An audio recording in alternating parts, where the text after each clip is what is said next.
warahmatullahi wabarakatuh. Perkenalkan, nama saya Ulfa Duyanti, NIM 20600119073. Saya dari jurusan Pendidikan Fisika, Fakultas Tarbiyah dan Keguruan UIN Alauddin Makassar. Baik, di sini saya akan menjelaskan sebuah materi tentang mekanika, di mana materi kami yaitu struktur materi kami. Yang pertama, arti fisika. Yang kedua, cabang-cabang fisika. Yang ketiga, hubungan fisika dengan ilmu pengetahuan yang lain. Yang keempat, pengukuran. Yang kelima, dimensi, satuan, dan besaran. Baik, untuk saya sendiri, saya akan menjelaskan submateri pertama dan yang kedua.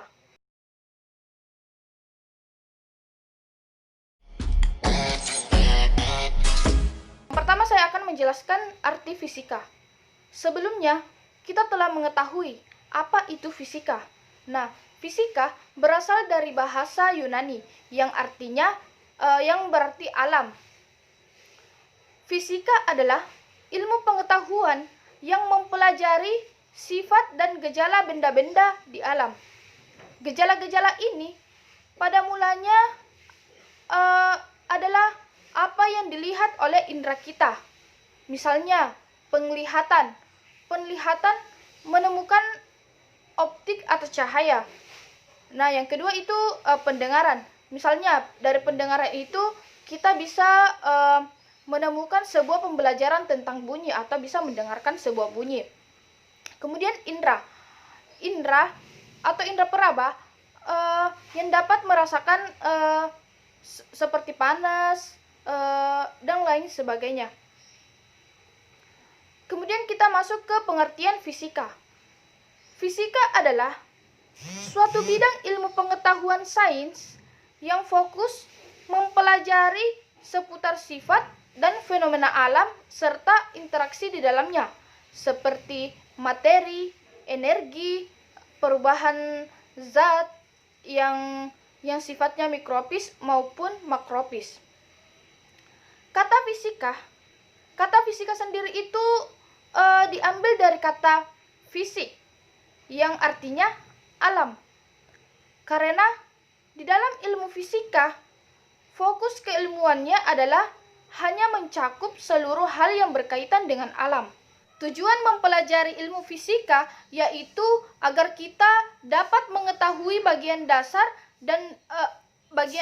dasar dari benda dan mengerti interaksi antar benda-benda serta mampu menjelaskan mengenai fenomena alam yang terjadi. Nah, dari berbagai pengertian fisika, menurut para ahli, maka dapat dikatakan bahwa konsep-konsep dasar fisika tidak hanya mendukung ilmu fisika saja, namun juga mendukung perkembangan ilmu lain dan teknologi.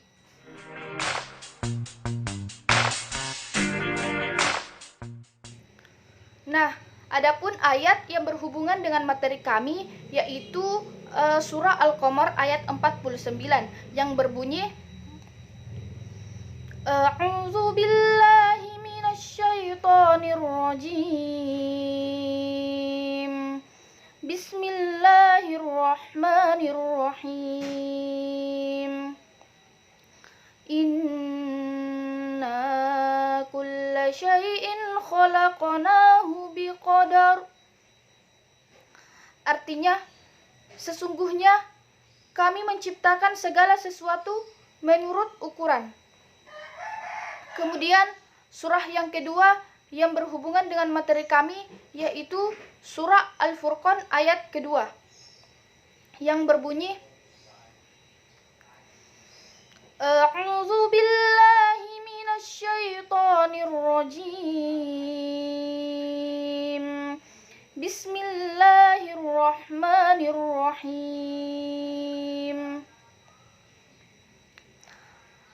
Allazi lahu mulkus samawati wal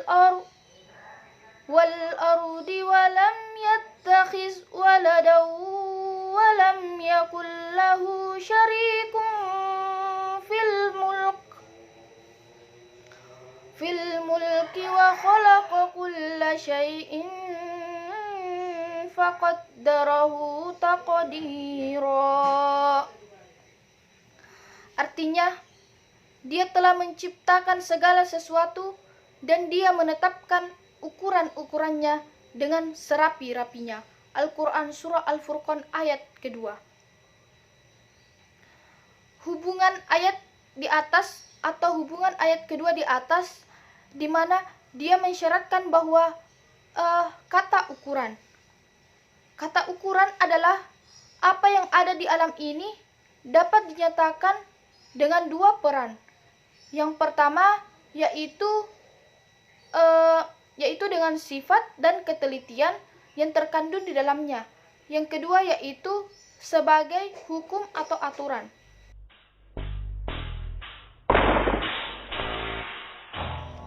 Baik, selanjutnya saya akan menjelaskan sub materi yang kedua, yaitu cabang-cabang fisika. Cabang-cabang fisika ada beberapa. Yang pertama, mekanika. Mekanika merupakan suatu cabang ilmu fisika yang mempelajari tentang gerak suatu benda. Mekanika juga terbagi menjadi dua, yaitu kinematika dan dinamika. Nah, kinematika sendiri itu merupakan ilmu yang mempelajari tanpa menyelidiki sebab objek atau benda tersebut bergerak. Sedangkan dinamika merupakan suatu cabang ilmu fisika yang mempelajari tentang atau menyelidiki sebab objek suatu benda bergerak. Kedua yaitu fisika kuantum. Fisika kuantum merupakan suatu cabang ilmu fisika yang mempelajari tentang atom dan subatom. Yang ketiga yaitu mekanika fluida. Mekanika fluida merupakan suatu cabang ilmu fisika yang mempelajari tentang gerakan fluida, dalam hal ini seperti zat cair dan gas. Yang keempat yaitu fisika listrik dan magnet, di mana suatu cabang ilmu fisika yang mempelajari elektron atau partikel yang bermuatan listrik dan magnet.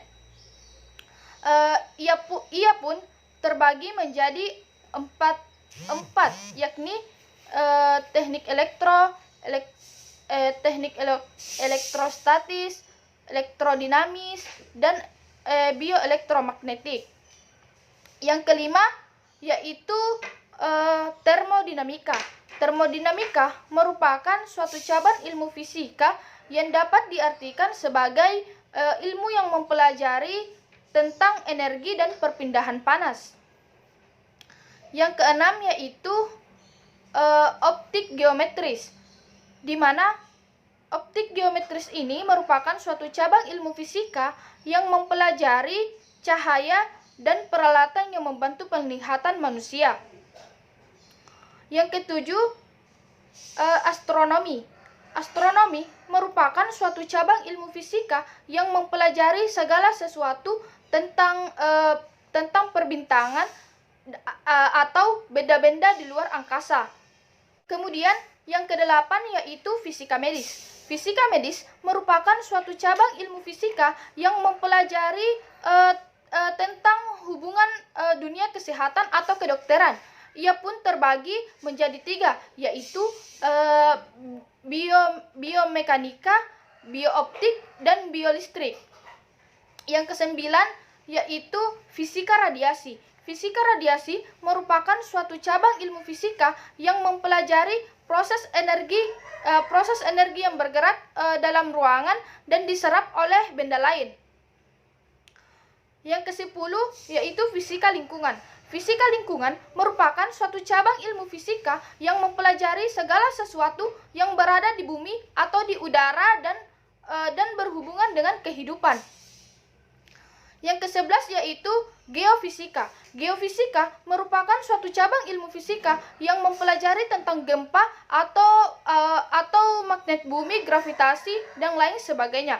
Yang ke-12 yaitu ekonomi fisika. Ekonomi fisika merupakan suatu cabang ilmu fisika yang mempelajari yang dapat dilihat dari sudut ekonomi. Kemudian yang ke-13 yaitu fisika nuklir dan partikel, di mana suatu ilmu yang mempelajari mengenai inti atom serta perubahan-perubahan pada inti atom. 14 yaitu fisika zat padat. Fisika zat padat merupakan suatu cabang ilmu fisika yang mempelajari tentang sifat fisika dari zat yang berada dalam fase padat. Kemudian yang ke-15 yaitu fisika materi. Fisika materi kondensasi. Fisika materi kondensasi merupakan suatu cabang ilmu fisika yang mempelajari tentang atau yang berkenaan dengan eksplorasi dan manipulasi fenomena-fenomena serta sifat-sifat fisik materi berbentuk padat maupun cair. Kemudian yang ke-16 yaitu fisika material. Fisika material merupakan suatu cabang ilmu fisika yang mempelajari dan menyelidiki hubungan antara struktur dan sifat material. Kemudian yang ke-17 yaitu fisika komputasi. Fisika komputasi merupakan suatu cabang ilmu fisika yang mempelajari tentang solusi persamaan fisika dengan menggunakan komputer atau komputasi numerik. Yang ke-18 yaitu fisika sistem kompleks, di mana suatu cabang ilmu fisika yang mempelajari fenomena-fenomena alam dan meninjaunya dari sudut pandang fisika. Baik, itulah materi kedua yang sempat saya jelaskan tentang cabang-cabang fisika. Kemudian kita masuk ke contoh soal yang akan saya jelaskan. Nah, contoh soal yang saya ambil di sini yaitu dimensi. Di sini kita akan melanjutkan materi kita dan akan membahas tentang dimensi besaran.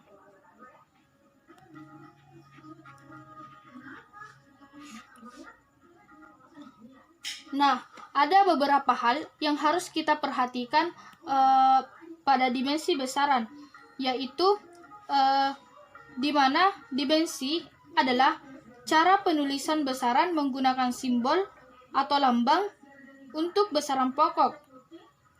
Kemudian, dimensi juga itu dapat menunjukkan bagaimana suatu besaran tersusun oleh besaran-besaran pokok.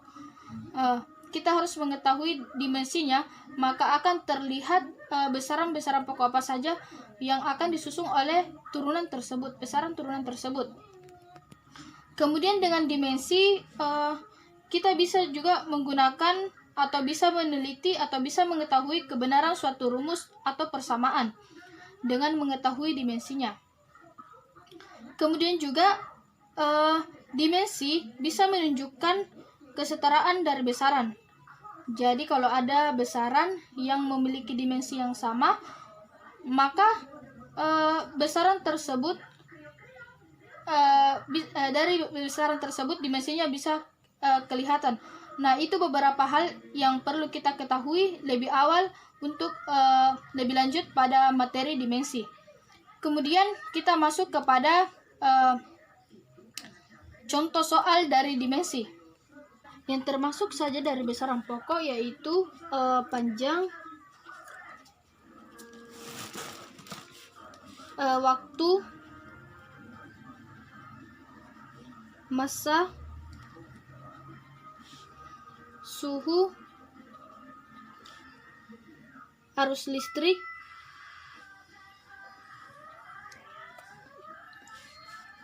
intensitas cahaya,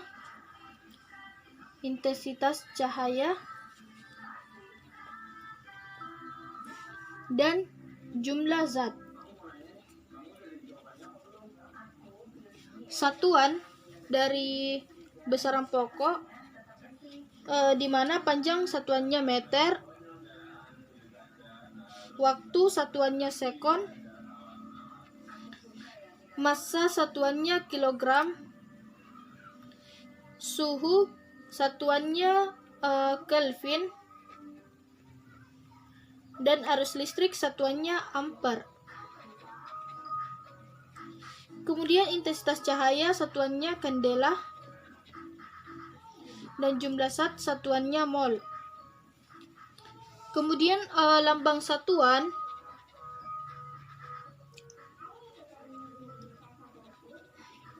di mana meter itu M, sekon S,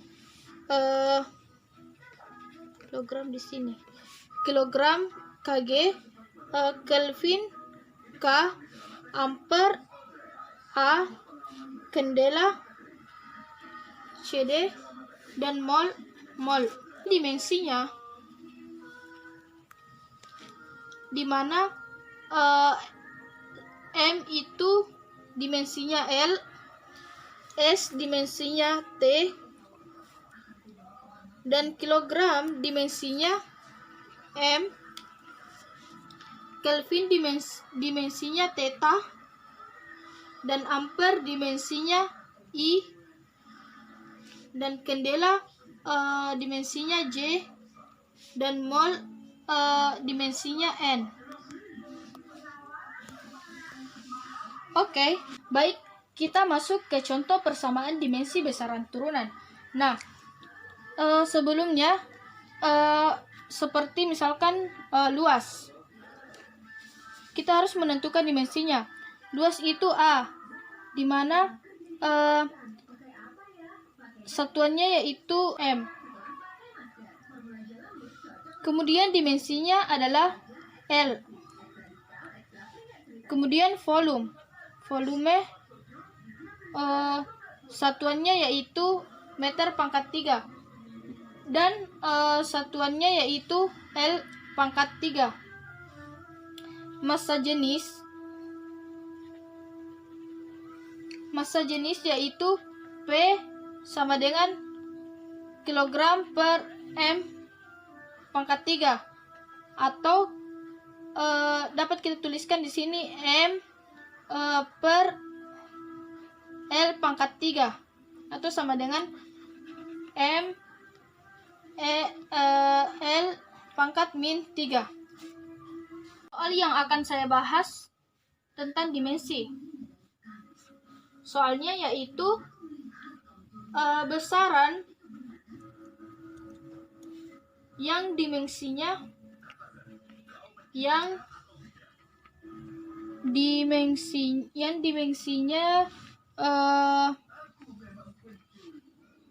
M L min 1 T pangkat 2 adalah.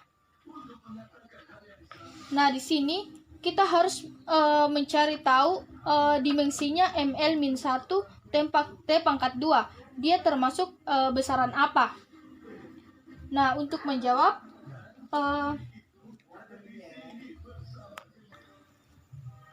untuk membahas jawab,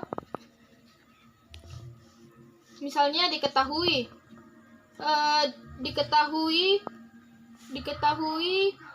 ML min 1 T pangkat 2, ditanyakan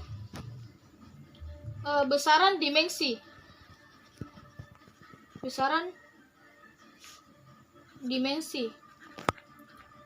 apakah dia termasuk besaran apa? Ditanyakan. Nah, penyelesaian.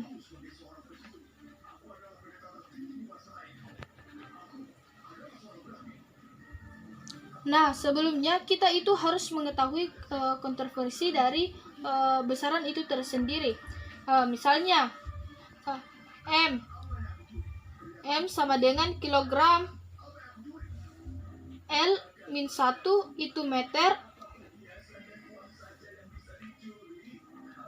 dan T pangkat min 2 itu sekon atau waktu. Kan di sini ada min 2, jadi berarti di sini ada min 2. Jadi bisa kita tuliskan ML min 1 pangkat T min 2. Ini min 2 ya, ini juga min 2. Sama dengan kilogram meter per sekon pangkat 2. Kemudian mengapa per?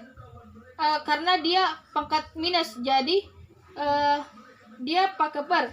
Jadi besaran yang memiliki besaran yang memiliki dimensi ml-1 T pangkat min 2 adalah tekanan. Jadi besaran yang dimensinya ml-1 T pangkat min 2 adalah tekanan. Kemudian untuk materi selanjutnya akan dilanjutkan oleh teman saya Nur Alim dengan materi hubungan fisika dengan pengetahuan yang lain. Baik, mungkin itu saja yang sempat saya jelaskan. Kurang dan lebihnya mohon dimaafkan. Wassalamualaikum warahmatullahi wabarakatuh.